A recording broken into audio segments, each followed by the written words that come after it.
மனுஷன் ஏன் கடவுளை பற்றி தெரிஞ்சுக்கணும்? இல்லை அதுக்கான அவசியம் என்ன? சரி, கடவுளை பற்றி தெரியலனாலும் உங்களுக்கு கடவுள் யார்? உங்களுக்கு யார் கடவுள்னு உங்களோட மதமோ இல்லை உங்களோட நாடோ இல்லை உங்களுடைய சமூகமோ உங்கள் குடும்பமோ உங்களுக்கு முதல்ல யார் சொல்கிறாங்களோ அவங்க தான் உங்கள் கடவுள். உண்மையான கடவுள் யாருன்னு தெரியறதுக்கு முன்னாடி கடவுள் யார் அப்படின்னு கேள்வி கேட்டோடனே, ஓகே உனக்கு ஜீசஸ் கடவுள், உனக்கு பிள்ளையார் கடவுள், உனக்கு முருகர் கடவுள், இல்லை நமக்கு அல்லாஹ் கடவுள், அவ்வளோதான். இந்த கேள்வி எழுவறதுக்கு முதல்லையே பதில் கொடுத்தாச்சு. அப்படியே அது கேள்வி வந்தாலும் அதுக்கு பதில் தெரிஞ்சதாக நம்ம நினச்சி உண்மையான கடவுள் யாருன்னு தெரியாமல் வாழ போகிறோம், இல்லைனா வாழ்ந்துட்டுருக்கோம். உண்மையிலே யார்? இயேசு நல்லவர், இல்லை கர்த்தருக்கு எல்லா சக்தியும் இருக்குது, சிவனுக்கு எல்லா வல்லமையும் இருக்குது, அல்லாஹ் எல்லா வல்லமை பெற்றவர், ரொம்ப கருணை மிக்கவர், இதெல்லாம் பொய்யா? இதெல்லாமே உண்மை தானே? இதெல்லாம் ஏன் சொல்லி வச்சாங்க? கர்த்தர் நல்லவர், இல்லை சிவன் ரொம்ப வல்லமை பெற்றவர், சர்வசக்தி, இல்லைனா அல்லாஹ் ரொம்ப கருணை மிக்கவர்னா அப்போ மனுஷன் ரொம்ப என்ன மோசமானவனா? மனுஷனுக்கு அறிவே இல்லாதவனா? அப்போ மனுஷன்றவன் சக்தியே இல்லாதவனா? அது கிடையாது. ஏதாவது ஒரு சமயத்தில் நம்மை நாமே உணரும் போது, இறைவன் நமக்குள்ளே இருக்காரு அப்படின்னு உணர்ந்த தருணமே, அப்போ இறைவன் நமக்குள்ளே இருக்காருன்னா இந்த குவாலிட்டி எல்லாம் நமக்குள்ளே இருக்குன்னு நம்ம உணர்றதுக்காக முன்னவே சொல்லி வச்ச இந்த விஷயந்தான் கர்த்தர் நல்லவர், சிவன் சர்வசக்தி பெற்றவன், நீக்கமர நிறைந்திருக்கும் பேராற்றல், அல்லாஹ் எல்லா வல்லமையும் கொண்ட இறைவன் அவர். இதெல்லாம் சொல்லி வச்ச காரணம் என்ன? இவர் உங்களுக்கு வெளியவோ இல்லை உங்களை விட்டு தூரமாகவோ கிடையாது. நமக்குள்ள இறைவன் இருக்கான்ற ஒரு உணர்வு வந்த நொடியிலேயே இறைவனுக்கான குணம்லாம் நமக்குள்ளேயும் இருக்குது அப்படின்றத நினச்சி நம்ம சந்தோஷப்படுறதுக்காக சொல்லி வச்ச மிக உன்னதமான உயர்ந்த சிறப்பான விஷயங்கள் தான் இதெல்லாம். இதை ஃபஸ்ட்டு நம்ம உணரணும். இதை உணர்ந்தா உங்களுக்கு என்ன வராது? பயன்றது இனிமேல் வராது. அப்படி இல்லைனா எவ்வளவு அறிவு உங்களுக்கு இருந்தாலும், எவ்வளோ திறமை உங்களுக்கு இருந்தாலும், எவ்வளவு செல்வம் செல்வாக்கு அனுபவம் எது இருந்தாலும் பயமே உங்கள் வாழ்க்கையாக மாறிடும். ஏன்னா மனுஷனுக்கு நடக்க வேண்டியது நடக்காமல் போயிடுமோ, இல்லை நடக்கக்கூடாதது நடந்துடுமோ அப்படின்ற ஒரு பயத்திலேயே வாழ வேண்டிய நிலைமை வந்துடும். இந்த ஒரே காரணத்துக்காக தான் நம்ம கடவுளை உணரணும்.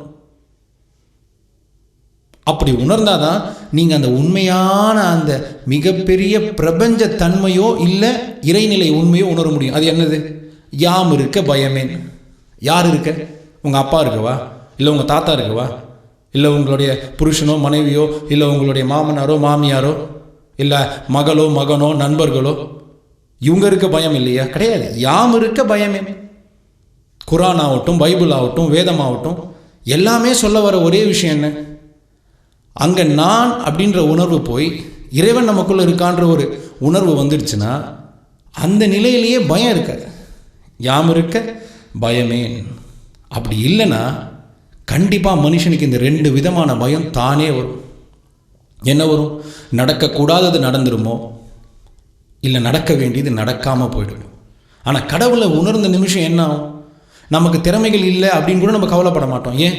கடவுள் இருக்கார் நம்ம உணர்ந்த ஒன்று, இல்லாத திறமையும் நம்ம கற்றுக்கலாம், இருக்கிற திறமையை தக்க வச்சுக்கலாம்.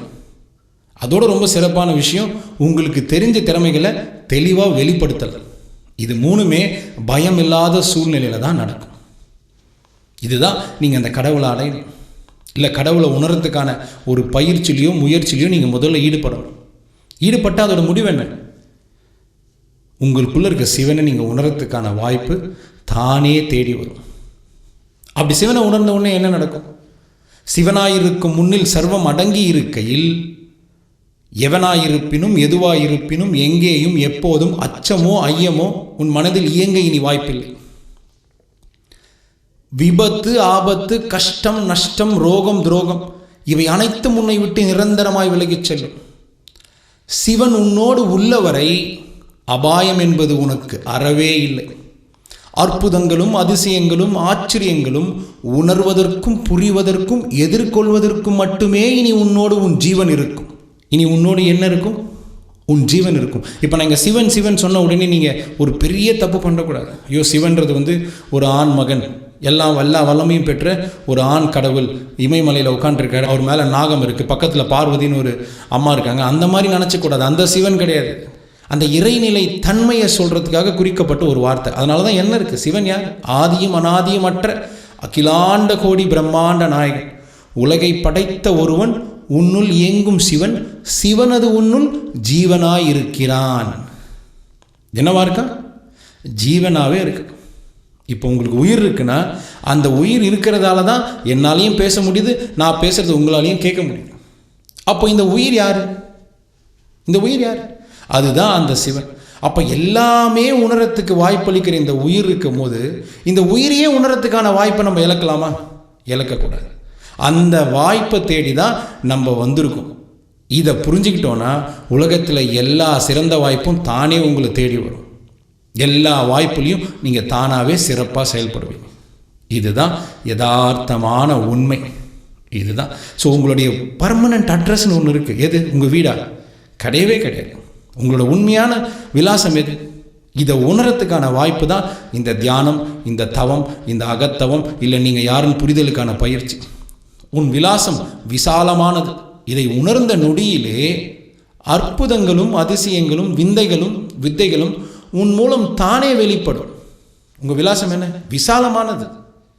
வெறும் நீ 10 ஏக்கர் வச்சுருக்கலாம். 10 ஏக்கர் விசாலமானது கிடையாது.